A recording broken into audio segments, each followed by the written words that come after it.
Cet épisode commence avec EIQ qui se dirige vers le réfrigérateur pour chercher quelque chose à manger. Elle en sort discrètement de la nourriture qu'elle donne au chien tout en discutant avec lui. Pendant ce temps, son père, Demir, est absorbé par un match de football à la télévision. EIQ retourne à l'intérieur et commence à ranger la maison, en réprimandant son père. « Tu ne peux pas rester dans une maison aussi sale. » Elle décide de laver ses vêtements, mais Demir, visiblement gêné, lui demande de ne pas y toucher. Dans une tentative maladroite de lui arracher le t-shirt, celui-ci se déchire. EIQ s'excuse immédiatement, se sentant coupable. Pendant ce temps, de l'autre côté de la ville, l'avocat de Jandan informe cette dernière que tous les biens de son père lui appartiennent désormais. Cependant, Jandan, encore bouleversé par la perte de son père, refuse ses biens et exprime son désir de vendre la maison familiale. L'avocat lui tend un document à signer. Elle prend délicatement le stylo, plongée dans ses souvenirs, hésitant à prendre cette décision définitive. De retour chez Demir, quelqu'un frappe à la porte. C'est une livraison de nourriture. Demir ouvre la porte et récupère la commande. EIQ, curieuse, lui demande s'il commande toujours ses repas et s'il sait cuisiner. Avec un soupir, Demir admet qu'il ne sait pas cuisiner. La petite lui demande ensuite si sa mère savait, mais Demir évite de répondre. Peu de temps après, Ugur, l'ami fidèle de Demir, arrive. Demir demande alors à EIQ d'aller manger dans une autre pièce pour qu'il puisse discuter tranquillement avec Ugur. Après quelques minutes, épuisé, EIQ s'endort dans la chambre de Demir. Quand celui-ci veut se coucher, il la trouve dans son lit et se met en colère. Il décide donc de dormir sur le canapé avec Ugur. Le lendemain matin, Ugur réveille brutalement Demir en panique. La petite n'est plus là. Alarmé, Demir se lève précipitamment, et il se lance à la recherche de EIQ.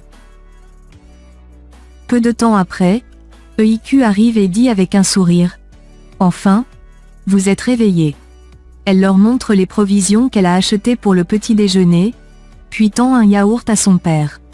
Demir l'arrache doucement en lui disant « merci », ce qui fait sourire la petite. Pendant ce temps, Jandan retourne s'occuper des animaux à l'écurie.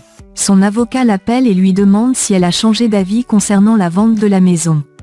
Il lui annonce qu'une personne est intéressée par l'achat. Jandan le remercie pour la rapidité, mais confirme qu'elle veut toujours vendre la maison. De l'autre côté, EIQ cuisine des omelettes et s'installe pour manger avec son père et Ugur. Pendant le repas, elle annonce qu'elle va se préparer pour aller à l'école.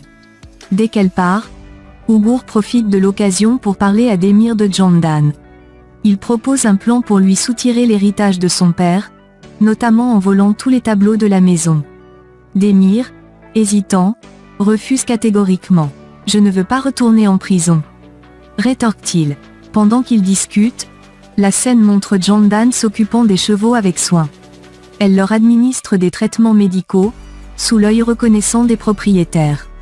Il ne cesse de la remercier, et elle répond humblement « C'est toujours un plaisir de m'occuper des animaux ». De retour chez Demir, EIQ surprend la conversation entre son père et Ugur. Furieuse, elle les traite de « bandits ». Ugur tente de la convaincre que ce n'est pas ce qu'elle pense, mais elle ne le croit pas et s'en va, visiblement en colère. Fatigué par la situation, Demir lâche un soupir d'exaspération. Au même moment, Demir et Ugur accompagnent EIQ à l'école en voiture. Alors qu'il roule, elle lui demande son argent de poche pour la journée. Il lui tend un billet avec un soupir, lui demande de sortir de sa voiture et s'en va rapidement. EIQ descend et va saluer tous ses camarades avant de rejoindre sa classe. L'une de ses amies lui demande qui est le monsieur qui l'a accompagné. Elle répond avec fierté que c'est son père. Curieuse, sa camarade lui demande pourquoi il ne l'avait jamais accompagnée auparavant, et elle rétorque qu'il le fera désormais. De son côté, Ugur convainc Demir d'accepter son plan. Demir, acculé par des problèmes financiers, se retrouve contraint d'accepter, n'ayant même pas d'argent pour payer ses factures.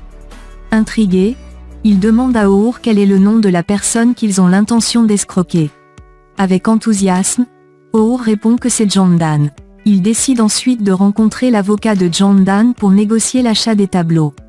Lorsque l'avocat leur annonce que les œuvres coûtent 8 millions, ils acceptent sans hésitation. En feuilletant un dossier, Demir tombe sur une photo de Jandan et se souvient l'avoir vue au restaurant.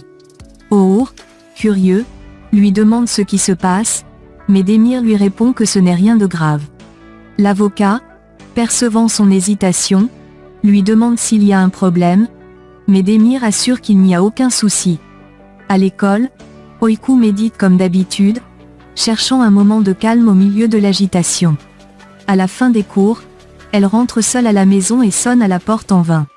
Personne ne répond. Elle appelle Demir à haute voix et sonne encore plusieurs fois, mais il n'y a toujours aucune réponse.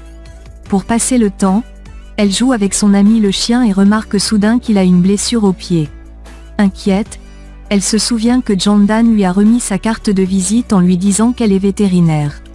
Déterminée, elle court chercher Jandan, tenant son chien dans ses bras. En arrivant sous la pluie, elle crie le nom de Jandan. Cette dernière la reconnaît immédiatement et s'occupe du chien avec professionnalisme. Oiku, les yeux brillants d'admiration, lui confie qu'elle aimerait devenir vétérinaire quand elle sera grande, car elle adore les animaux. Après que Jandan se soit occupé du chien, Oiku lui promet de lui apporter l'argent pour les soins. Mais Jandan, avec un sourire rassurant, lui demande de ne pas s'en faire. Elle s'inquiète ensuite et demande à Oiku le numéro de sa mère pour l'appeler, car celle-ci doit déjà être inquiète. La petite, triste, lui répond qu'elle n'a pas de mère. Jandan, surprise, lui demande si elle a un père. Oiku acquiesce, mais quand Jandan lui demande son numéro, elle avoue qu'elle ne le connaît pas. Elle ajoute qu'elle n'a pas pu entrer à la maison parce que son père n'est pas là. Touchée par son histoire, Jandan décide de l'amener chez elle. En arrivant, Oiku est émerveillée par la beauté de la maison et des tableaux qui ornent les murs. Pendant ce temps, Demir et O'Hoor retournent chez eux. Demir, visiblement préoccupé, demande à O'Hoor d'oublier le plan, mais O'Hoor, furieux, refuse d'abandonner. Il s'enquiert de l'absence de la petite, mais Demir affiche une indifférence totale. Il passe un coup de fil pour organiser le programme de la soirée, se montrant peu soucieux de la situation. Chez Jandan, Oiku se repose un moment, appréciant la chaleur de cet environnement. Jandan lui donne des vêtements d'enfance à porter, et propose de la raccompagner chez elle. Cependant, Oiku, fière et déterminée, répond qu'elle peut y aller seule. Jandan, insistant pour s'assurer de sa sécurité, l'accompagne tout de même. Elles arrivent à la maison alors que la nuit est tombée. Jandan attend patiemment qu'Oiku vérifie si son père est à la maison. Oiku ouvre la porte et entre. Avant que Jandan ne s'en aille, elle lui lance un dernier regard encourageant, lui promettant qu'elle sera toujours là si elle a besoin d'aide.